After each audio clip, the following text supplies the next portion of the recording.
When I signed my house over to my son, his wife gave me 30 days to leave.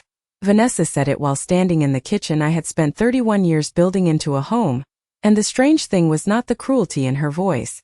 It was how calm she sounded saying it, like she was discussing the weather, like she was reminding someone to take out the trash before morning pickup.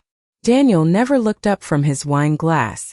The papers were still sitting in my purse when she said it. Fresh signatures. Fresh ink.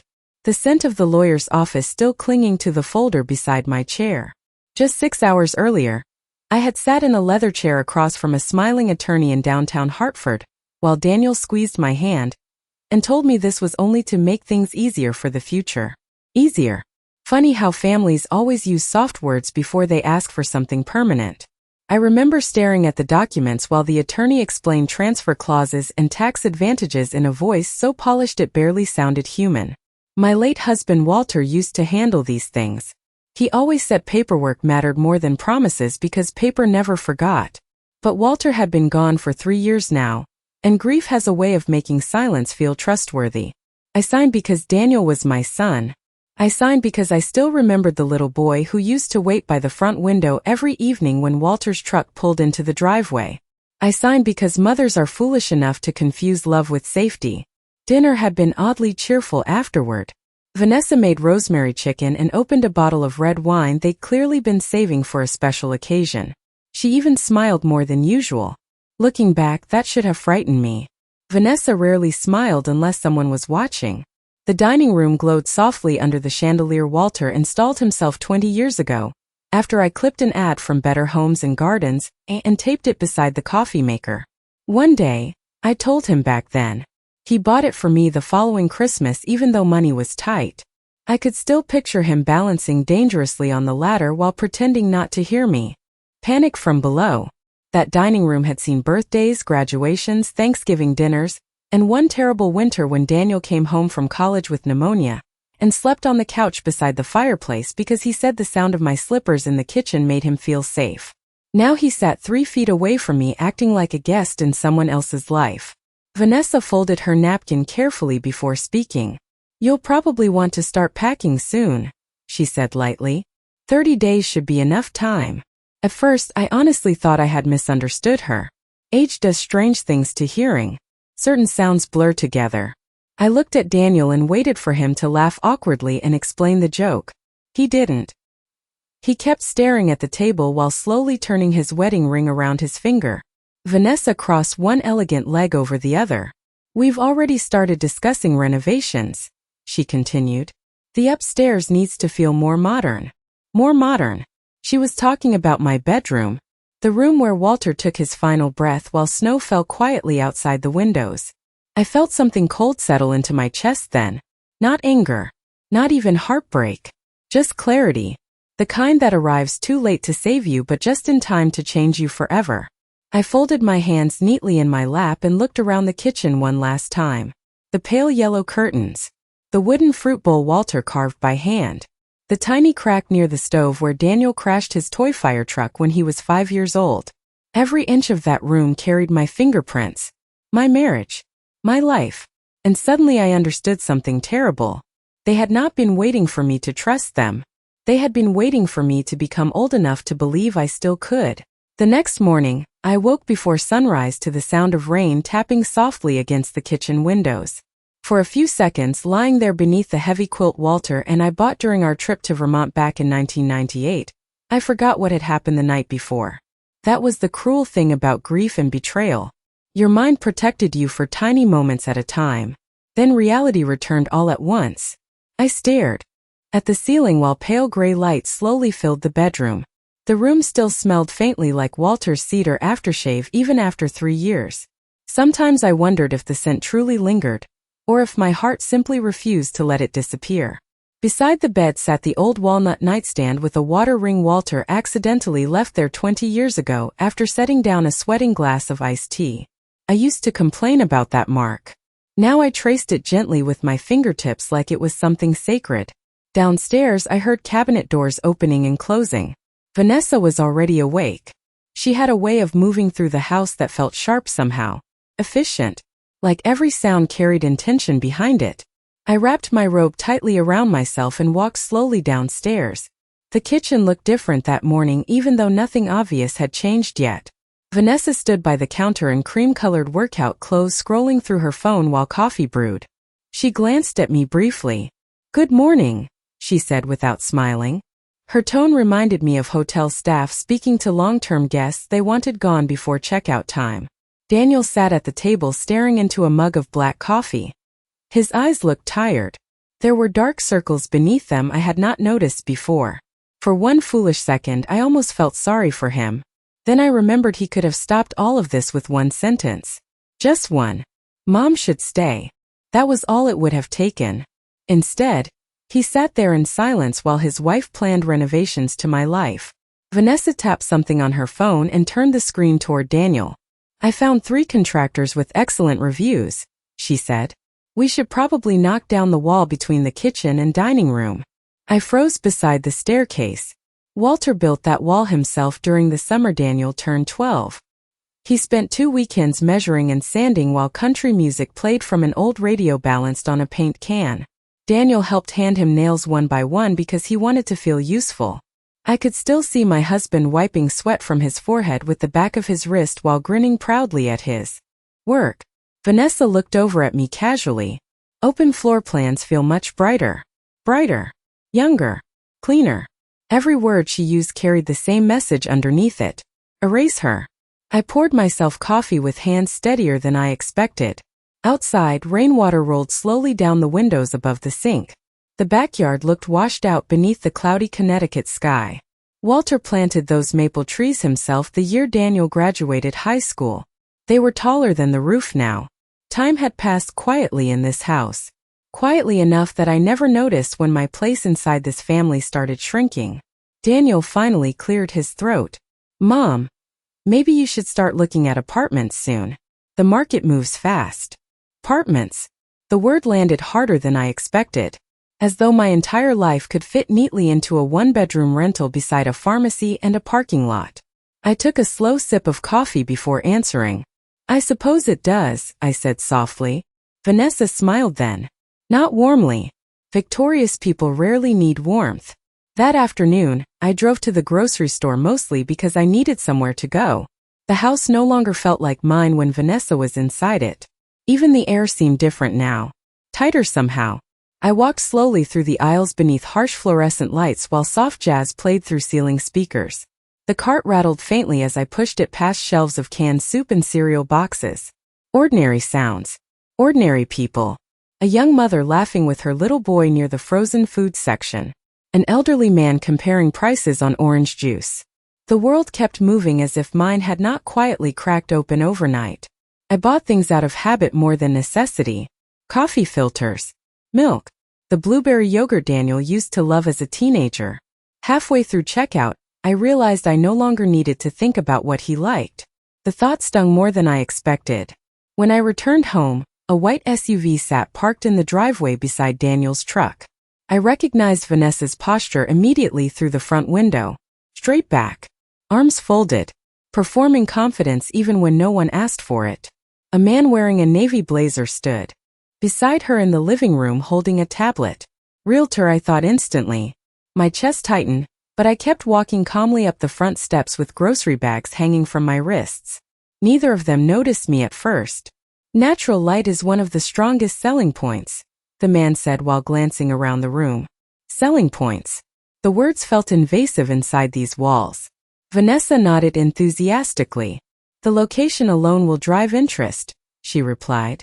"Especially once we modernize the kitchen." She said it so naturally now. Like the house had already forgotten my name. The realtor finally noticed me standing near the doorway. His polite smile appeared instantly. "Hello there," he said warmly. "You must be Daniel's mother." Must be. Not Evelyn. Not the woman who spent decades building this place room by room beside her husband. Just someone's aging relative temporarily occupying space. Vanessa stepped forward quickly before I could answer. "Evelyn is staying with us right now," she explained smoothly. Staying. I almost admired how effortlessly she rewrote reality. I carried the groceries into the kitchen without correcting her. The refrigerator hummed softly as I unpacked milk and vegetables onto shelves I had organized the exact same way for 30 years. Behind me, I could hear their voices drifting through the dining room discussing square footage and renovation budgets. At one point, the realtor asked whether the property had ever undergone structural changes. Vanessa laughed lightly. Nothing important. I stopped moving then. Walter spent an entire winter expanding the back room after Daniel was born, because we needed more space for a nursery. He worked overtime at the hardware store for nearly 11 months to afford those renovations. Nothing important. I closed my eyes briefly and steadied my breathing. That evening, after the realtor left, I walked upstairs earlier than usual. The hallway felt strangely unfamiliar in the fading light. Halfway to my bedroom, I noticed something sitting outside my door. 3 empty cardboard boxes neatly folded beside the wall. Packing boxes, fresh from the store. A black marker rested on top of them, like an instruction. No note, no explanation. None was necessary. Downstairs, I heard Vanessa laughing softly at something on television while Daniel remained silent as always. I stared at those boxes for a very long time before finally stepping around them and entering the bedroom Walter and I once shared. For the first time since signing those papers, something inside me shifted. Not fear. Not grief. Something colder. The quiet beginning of disbelief turning into awareness. I did not touch the packing boxes the next morning. I stepped around them carefully as though they belonged to someone else's life.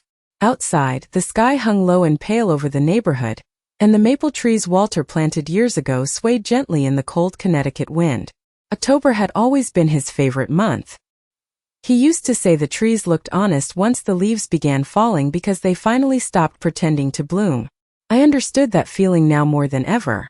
Downstairs, the house smelled faintly of cinnamon coffee creamer and fresh paint samples. Vanessa had spread color swatches across the dining room table where my family once gathered every Thanksgiving. Soft gray, modern white, coastal beige. Names designed to make people forget what they were covering up. She barely looked at me when I entered the kitchen. "The contractor is coming tomorrow morning," she said casually while typing on her phone. "We are thinking of opening up the upstairs hallway too. The layout feels closed off." Closed off. That hallway held framed school pictures of Daniel from kindergarten through college graduation. Walter measured Daniel's height against the wall beside the linen closet every birthday until he turned 18. Tiny pencil marks still lived beneath the wallpaper. 6 years old, 8 years old, 15 years old. Entire childhoods hidden behind paint and plaster. Daniel walked in a few moments later wearing his office jacket and carrying car keys. He looked exhausted lately. Older somehow. Marriage had not hardened him. It had hollowed him out slowly. "Morning, Mom," he said quietly. I nodded once.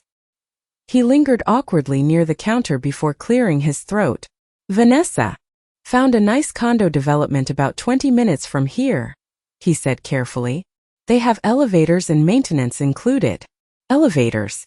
Maintenance. He spoke to me the way people speak to fragile antiques they plan to store away safely. I poured myself tea and watched steam curl upward from the mug. "That sounds convenient," I answered softly. His shoulders relaxed immediately, as though kindness from me still felt like permission. That realization hurt more than anger would have. After they left, the house became quiet again. Real quiet. Not the tense silence Vanessa carried from room to room like perfume.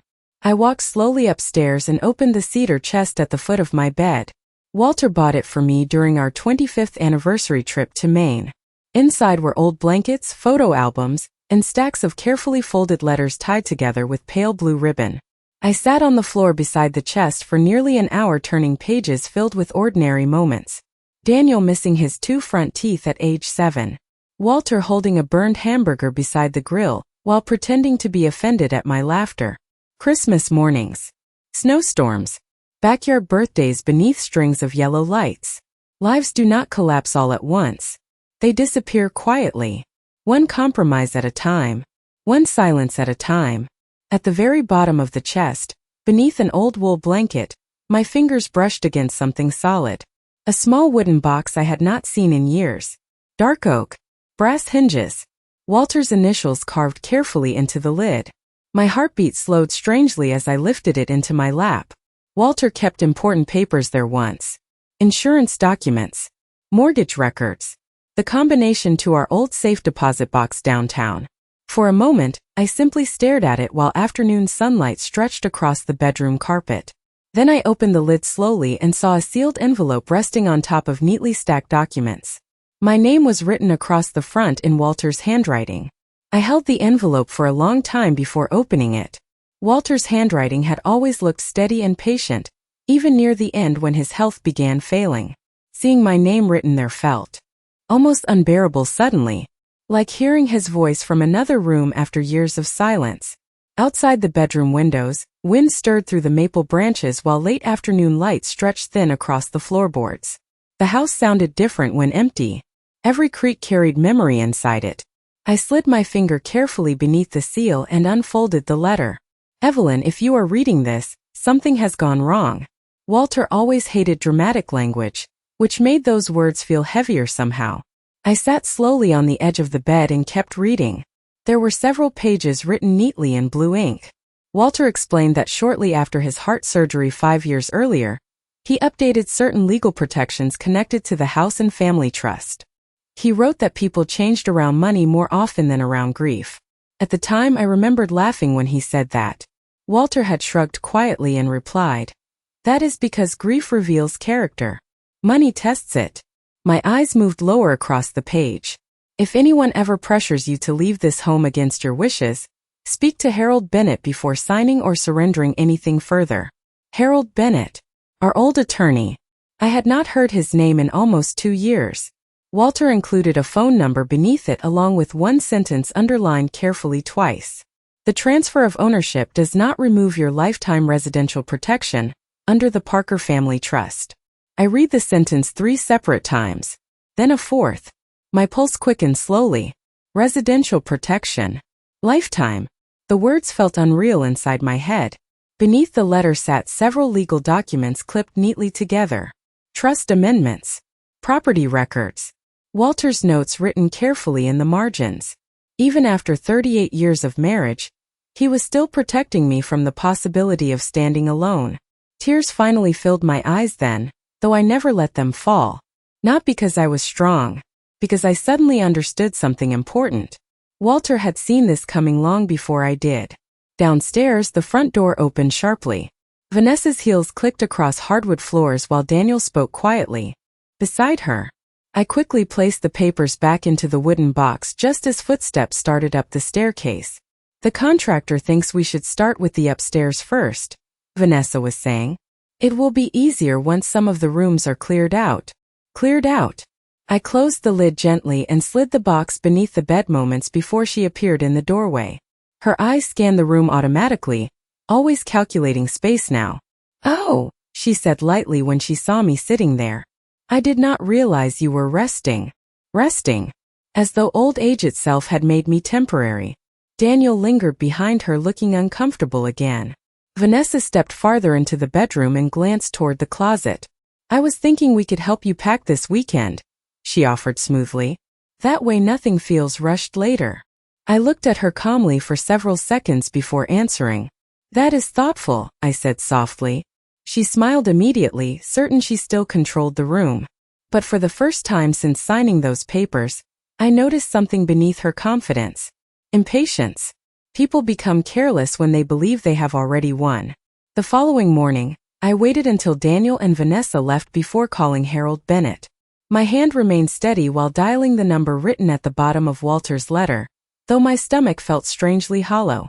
Outside, frost clung lightly to the edges of the lawn, and pale sunlight filtered through the kitchen curtains Walter once insisted were too floral for his taste.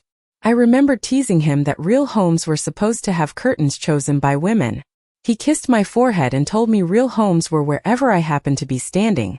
The memory stayed with me long after the call connected. Harold answered on the third ring.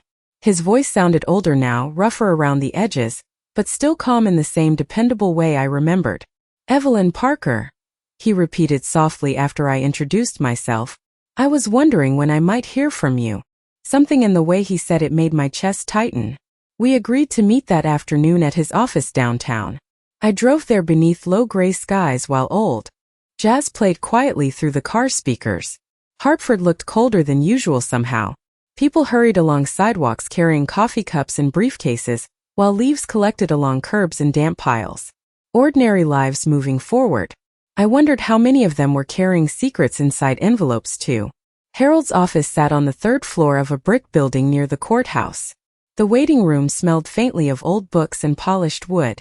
When Harold walked out to greet me, his expression softened immediately. "You look tired," he said gently. I almost laughed at that. Tired felt too small a word for what betrayal does to a person. His office had barely changed over the years. Same dark shelves. Same framed photographs of sailboats along the Connecticut coast.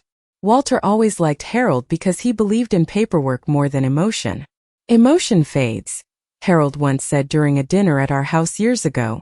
"Documents survive." I handed him the letter and trust papers without speaking. He adjusted his glasses carefully and began reading in silence. The only sound in the room came from the ticking brass clock near the window. Every few moments, Harold nodded faintly to himself as though confirming something expected. Finally, he placed the papers down and looked directly at me. "Walter protected you very carefully," he said. My throat tightened instantly. Harold explained that while ownership transfer documents had been signed recently, the Parker family trust still guaranteed my legal right to remain in the home for the rest of my life if I chose. No sale. No forced relocation. No renovations affecting primary living areas without my written consent. Vanessa and Daniel could not legally remove me. Not without violating the trust entirely. I sat very still while his words settled around me slowly. Relief did not come first. Sadness did. Walter knew. Somewhere deep down he had known this might happen one day. Harold folded his hands calmly across the desk. "Did they pressure you into signing?" he asked carefully. I thought about that for a long moment. Vanessa smiling over candlelight. Daniel refusing to meet my eyes. Packing boxes outside my bedroom. "No," Ian suarat quietly. They simply counted on me trusting them. Harold's expression darkened slightly. He opened another folder from his desk drawer and slid several papers toward me. "Then I strongly recommend you do not tell them what you know just yet." I looked down at the documents while cold afternoon light stretched across the office carpet. For the first time in weeks, I no longer felt like an old woman being erased from her own life. I felt awake. When I returned home that evening, the driveway was crowded with cars. 2 silver sedans. A black SUV. Vanessa's idea of subtle celebration. Warm light spilled from the dining room windows onto the front lawn while laughter drifted faintly through the cold evening air. I paused beside the mailbox for a moment, staring at the house. My house. The place Walter built piece by piece while believing family meant permanence. Inside, I could already hear glasses clinking softly and music playing low in the background. Vanessa opened the front door before I even reached it. "Perfect timing," she said brightly. "A few friends stopped by for wine." Friends. The word sounded temporary inside walls that had survived births, funerals, and 38 years of marriage. I stepped inside slowly, removing my coat while unfamiliar voices filled the air around me. The dining room table had been decorated with candles and white flowers. Vanessa always preferred flowers without scent. She once said strong floral smells felt old-fashioned. 3 couples sat around the table sipping wine while Vanessa moved effortlessly between them like a real estate agent, presenting a staged property.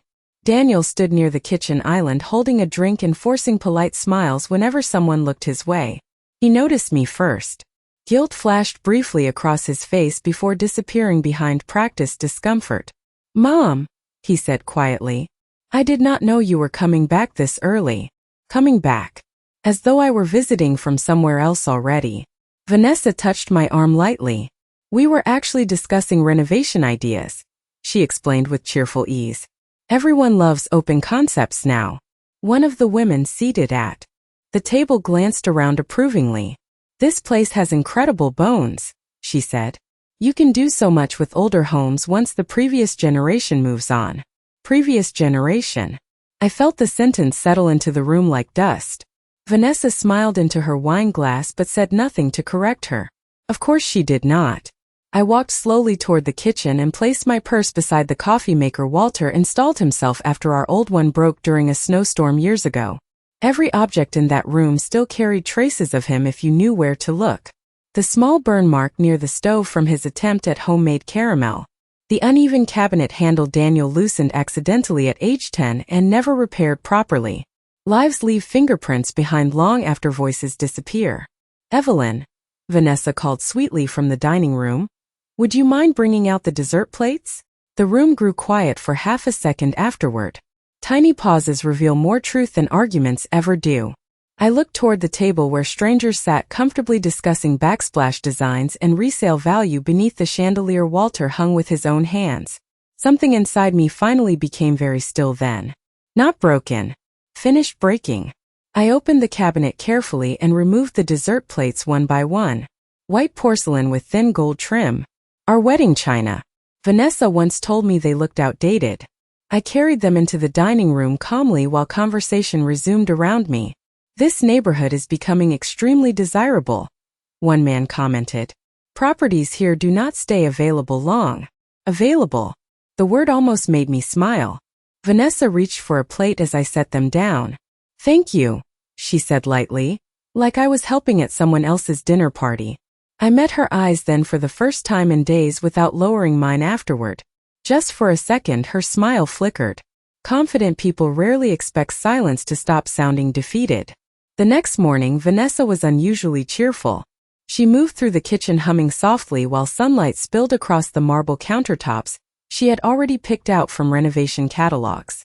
A folder sat open beside her coffee cup filled with fabric samples and contractor estimates. Daniel sat nearby scrolling through emails on his phone, though he barely touched his breakfast. He looked tired again, hollow around the eyes. People like Vanessa burn through others slowly, the way saltwater corrodes metal without making noise.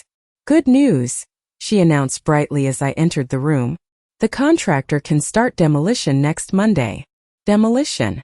Such an ugly word for changing a home. She slid a paper across the counter toward Daniel. I also scheduled a photographer for listing photos next week. We should move quickly before winter. Daniel nodded automatically, still staring at his screen. Somewhere along the way, agreement had become easier for him than thought. I poured myself coffee carefully and looked out the window toward the backyard.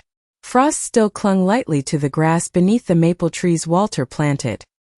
He used to rake those leaves every autumn while pretending to complain about it dramatically. Then he would jump into the piles himself just to make Daniel laugh. Some people leave warmth behind in places forever. Actually, Vanessa continued casually, there is one more thing. She looked directly at me then. We are hosting my parents for Thanksgiving this year, so it would probably be best if you were settled somewhere else before the holidays. Settled somewhere else. As if 38 years of memories could be boxed up between now and turkey dinner. Daniel finally looked up at that. For one brief second, something uneasy crossed his face. Vanessa, he said quietly, maybe we do not need to rush her. Her. Not Mom anymore. Vanessa's expression remained perfectly smooth. I am thinking long term, she replied gently. This situation is stressful for everyone. Everyone. Strange how people always include themselves in suffering they created. I took a slow sip of coffee before answering. You should absolutely host Thanksgiving, I said softly. Walter always loved a full table. Vanessa blinked slightly, clearly expecting resistance by now. But Harold had been right. Silence unsettles manipulative people more than anger ever will. The doorbell rang a few minutes later. Vanessa smiled instantly. That must be Claire, she said. The interior designer. Of course there was already an interior designer. A tall woman with sleek blonde hair entered carrying fabric books and paint samples. She greeted me politely but briefly, the way professionals acknowledge elderly relatives during estate sales. Soon the three of them stood in the living room discussing wall colors while I remained near the kitchen doorway listening quietly. This room will feel so much larger once everything outdated is removed, Claire remarked while gesturing toward the built-in bookshelves Walter handcrafted 20 years ago. Outdated. There it was again. That word people use when they want permission to erase history. Vanessa laughed softly. Exactly my thought. I watched them for another moment before walking calmly upstairs. Not retreating. Not defeated. Simply preparing. Inside my bedroom, I opened Walter's wooden box again and removed the folder Harold had given me yesterday. On top rested a single document with bright yellow tabs marking several sections carefully. I stared at the first highlighted sentence while afternoon light stretched quietly across the bedspread. Any attempt to market, renovate, transfer, or occupy the property in violation of the Residential Protection Clause shall immediately suspend beneficiary ownership rights pending legal review. For the first time in weeks I smiled. That evening, Vanessa insisted on hosting another dinner. This time it was just family, though the word felt fragile now. The dining room glowed beneath warm chandelier light while rain tapped softly against the windows. Daniel sat quietly at the head of the table where Walter used to carve turkey every Thanksgiving with ridiculous ceremony, pretending the electric knife was some sacred family artifact. I could almost hear his laugh sometimes if the house became still enough. Vanessa placed roasted salmon onto the table along with asparagus and small red potatoes arranged carefully on white serving dishes. She always presented meals beautifully when she wanted control to look effortless. I spoke with the realtor again today, she announced, while pouring wine into her glass. There is already interest in the property.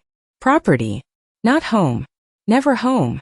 Daniel shifted slightly in his chair but said nothing. Silence had become his native language lately. Vanessa continued smoothly. If everything moves quickly, we could probably close before Christmas. I folded my napkin carefully onto my lap and looked at the rain sliding slowly down the windows. Walter loved Christmas here.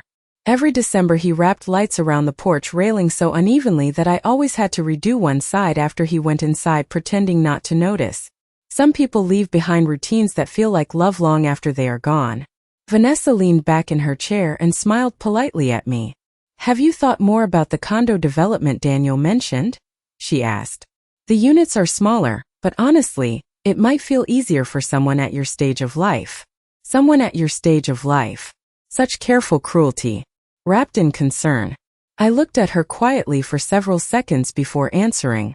I did think about it, I said softly. Daniel glanced up then, surprised perhaps by the calmness in my voice. Vanessa smiled immediately, believing movement meant surrender. That is wonderful, she replied. I really think this transition will be healthier for everyone. Transition. Another polished word designed to disguise removal. I reached beside my chair then and lifted the leather folder Harold prepared earlier that afternoon. Nothing dramatic. Nothing theatrical. Just dark brown leather resting quietly against the tablecloth beside the candlelight. Vanessa noticed it instantly. Her smile faltered for the first time since this began. What is that? She asked carefully. I placed the folder gently in the center of the table.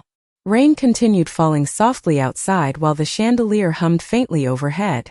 Daniel stared at the folder without touching it. Walter updated the family trust years ago, I said calmly. Neither of us remembered at first. Vanessa's posture stiffened almost invisibly. I do not understand, she replied, though something in her voice suggested she already did. I opened the folder slowly and slid the highlighted documents toward Daniel.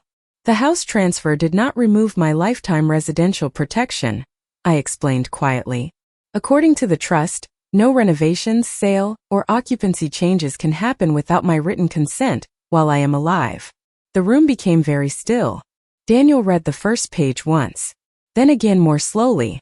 Color drained from his face little by little with every line. Vanessa reached for the papers quickly, scanning paragraphs with growing tension tightening around her mouth. This cannot be right, she said sharply. We signed ownership documents. You signed beneficiary transfer documents, I corrected softly. Walter protected the residents separately. Daniel looked up at me then with something close to shock in his eyes. Not anger. Realization. The kind that arrives when someone finally understands how much silence has cost them. Vanessa set the papers down too quickly. So what exactly are you saying? She asked. Her voice no longer sounded smooth now. I folded my hands calmly beside my untouched wine glass. I am saying, I answered quietly, that this home is not available. No one spoke after that. Rain kept falling against the windows while candlelight flickered softly across the table Walter built with his own hands 23 years ago. For the first time since his death, the house no longer felt like it was forgetting me. It remembered exactly who I was.